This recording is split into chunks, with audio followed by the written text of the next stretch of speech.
Okay, so my next project was the Death Trooper helmet. I hope I got that name right.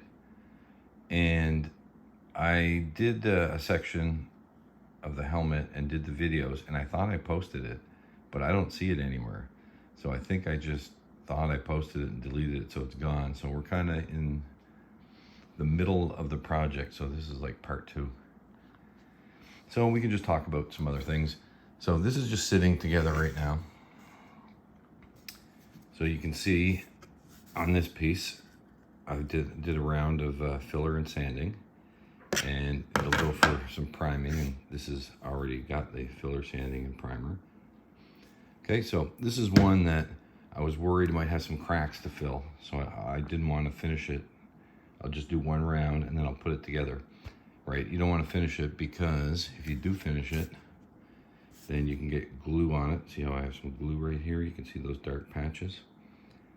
And you'll have to sand that off, so what's the point in finishing it, right? My fingers are wet, so I just got water on that. And this is his at the front. So we should be able to get in there. We see if we can see some layer lines still, because they're there. Just got to get them to show up.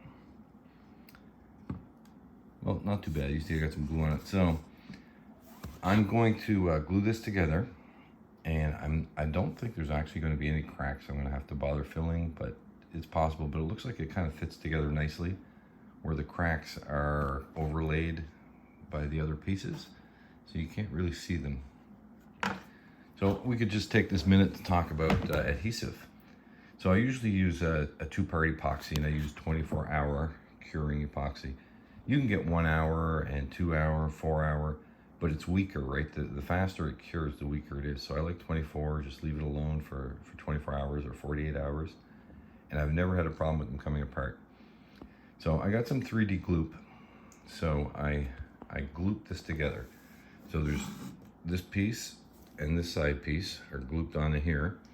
And then I glooped this piece on here. So I just fit them together after they were glooped together and tried to put it on my head, my 23-inch circumference head, and it wouldn't fit. So it's going to be for smaller than a 23, so it would be a 21 or 22-inch circumference head, so a smaller helmet. I honestly thought I had it, my head fits in it. I can get this on, but when it's all together, I can't get my head through the opening. I could almost get my head through, so as I squeezed my head through, it popped apart, so the 3D Gloop didn't hold. Now, I'm not going to put down 3D Gloop because there's a lot of YouTubers that, you know, have been doing this a long time and they love it and it works great. So I probably did something wrong. So number one, I tried to put this on. I thought it would just fall over my head and it wouldn't be any problem, but I had to push a little bit and it fell apart. So after 4 hours of glooping, dry time, and I believe I looked it up because I was just following a YouTuber, right? And I probably should have just read the directions. And I believe the directions say you have to leave at least 24 hours to fully cure. So 4 hours maybe wasn't enough. It's also possible I didn't sand the edges rough enough to get a good contact. Also, you're supposed to put Gloop on both pieces and then attach it together, and I only put it on one. So I'm not putting down Gloop. It probably works because many people love it and swear by it, but I will try it out better on better pieces. I made a few other little projects with PLA, and I've glooped them together, so we'll see how they hold. But I'll do a couple of sword pieces or something in the next week or two, and then, you know, really give them a good time to dry and cure, and then I'll give them a workout, see if they hold together, some tapping and things like that.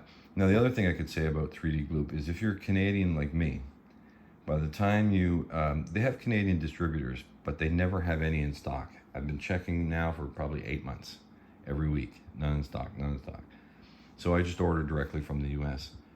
So by the time you get your bottle of Gloop and you pay the tax and you pay the shipping and it converted to Canadian dollars, and then you get customs and duty on it, and then you have to pay the customs and duty broker a little fee, the bottle of 3D Gloop cost me about $105.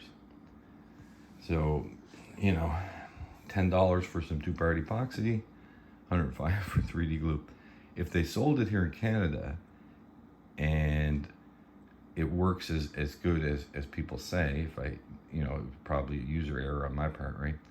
Then it would probably be a great product to buy. But at $105 for a bottle, I think I'll just go back to epoxy. But I do have a bottle, so I'm definitely going to test it out on some pieces. So I'm going to glue this together. I'm going to actually just end this video. I'm going to, I don't know if I'm going to gloop it or epoxy it, but I'm going to do something and put it together. And then I'm going to look at the cracks. If it needs some crack filling, I'll make a little video on that.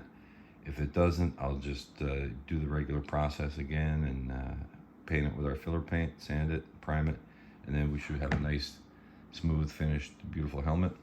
But we will see. All right, so this is part 2, but there's no part 1.